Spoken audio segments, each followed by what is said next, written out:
Independent Urdu से मैं हूं कुरतुल शराजी। मैं इस वक्त इस्लामाबाद में मौजूद हूं, जहां कुछ देर कबल ही ज़लज़ले के शदीद झटके महसूस किए गए हैं। ज़लज़ले की जो शिद्दत है महकमा मौसमियात के मुताबिक 6.8 रिकॉर्ड की गई है, और जो ज़लज़ले का मरकज़ है उसे अफ़गानिस्तान के हिंदुकुश पहाड़ है, रीजन है, उसे बताया जा रहा है।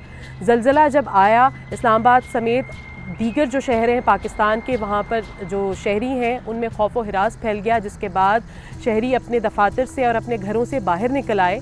और इस्लामाबाद में कई जो तिजारती मराकज़ हों या जो है वो रिहायशी इलाके हों, वहाँ से जो शहरी हैं वो अपने घरों से और अपने दफातर से बाहर निकल आए, और इस्लामाबाद के मुख्तलिफ़ इलाकों में इमारतों में जगह जगह क्रैक्स पड़ने की भी इतलात हैं।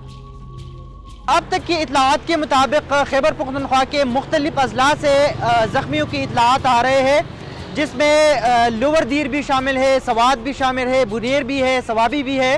लोअर दीर की बात की जाए तो रेस्क्यू 1112 के मुताबिक उन्होंने अब तक 3 अफराद को ज़िली अस्पताल मुंतकिल किया है। बाकी कलाम में एक जगह पे लैंड स्लाइडिंग भी हुई है जो ज़लज़ले की वजह से, और जो मेन शाहराह है वो एक मकाम पर बंद भी हुआ है। चूँकि इस ज़लज़ले का मरकज़ अफ़गानिस्तान था, तो अफ़गानिस्तान हुकूमत के मरकज़ी तर्जुमान ज़बीउल्लाह मुजाहिद के मुताबिक अफ़गानिस्तान के तमाम जितनी भी बड़े अस्पताल हैं वहाँ पे इमरजेंसी नाफिज की गई है। लेकिन ज़बीउल्लाह ने ये भी साथ में बताया है कि अब तक के इतलात के मुताबिक न कोई ज़ख्मी की इतला आई है और न अमवात की अभी तक कोई इतला हमें मौसूल हुई है।